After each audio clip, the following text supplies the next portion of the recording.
Apple TV's latest addition to the horror genre is trending at #1 on its streaming catalog right now, and it is hard not to see how it repeats one Stephen King story that also inspired Mike Flanagan. When it comes to horror, Apple TV is not exactly known for giving us some of the best offerings of the genre. The streaming service's primary appeal comes from its original and adapted sci-fi shows. However, with its recent addition, Widow's Bay, Apple TV has seemingly taken a massive leap towards rising in the ranks in the horror genre. Boasting a near-perfect Rotten Tomatoes score of 97%, Widow's Bay is earning immense acclaim from viewers and critics the more it is progressing. Many can also not help but notice how it seems very similar to Stephen King's brand of horror storytelling. Given how Stephen King was one of the inspirations for the series' showrunner, Katie Dippold, its parallels with the king of horror stories should not be surprising.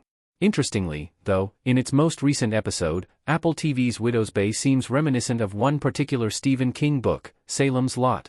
What makes these similarities even more fascinating is that Salem's Lot was also the inspiration for Mike Flanagan Midnight Mass.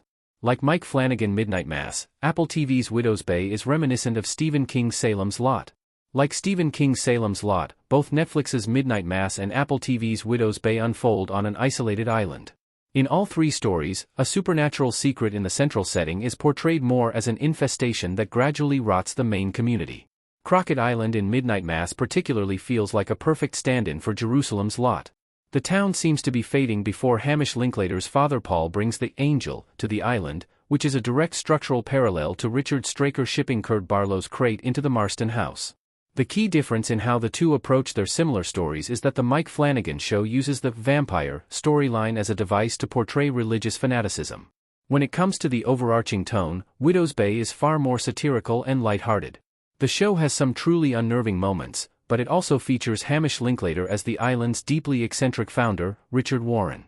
The character seems reminiscent of both Father Paul and Richard Throckett Straker because of his mix of malevolence and charm. However, Widow's Bay never strays too far from its comedic roots and ensures that there is always a layer of levity to its portrayal of the Richard Linklater character. Like both Salem's Lot and Midnight Mass, Widow's Bay also brilliantly makes a whole character out of its town and the underlying terrors that haunt its people. These parallels between the three should not be surprising since both Mike Flanagan and Widow's Bay's creator, Katie Dippold, have been vocal about their Stephen King inspirations.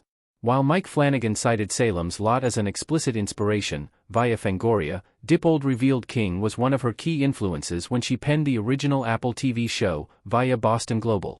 Widow's Bay is the best thing that has happened to horror TV since Flanagan Netflix shows. Every new year is packed with multiple exciting big-screen horror releases.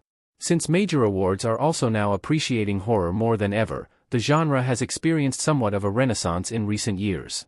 2026 alone has been packed with some incredible big-screen horror releases like Obsession, Hokum, and The Backrooms. When it comes to the small screen, though, the genre still seems to be catching up. Mike Flanagan horror shows on Netflix, like The Haunting of Hill House, Midnight Mass, and The Fall of the House of Usher, gave the genre an incredible TV run in the late 2010s and 2020s. However, after Flanagan's departure from Netflix, horror TV seemingly experienced a decline. A handful of shows, like From, still gave the genre decent momentum on the small screen, but other recent additions like The Institute and It, Welcome to Derry have only been slightly above average at best. Apple TV's Widow's Bay is seemingly changing things, though, by delivering both chills and thrills with its brilliantly written story. Almost all the episodes of the Apple TV show, so far, have been incredible, combining some of the best elements from Stephen King's stories and Mike Flanagan shows.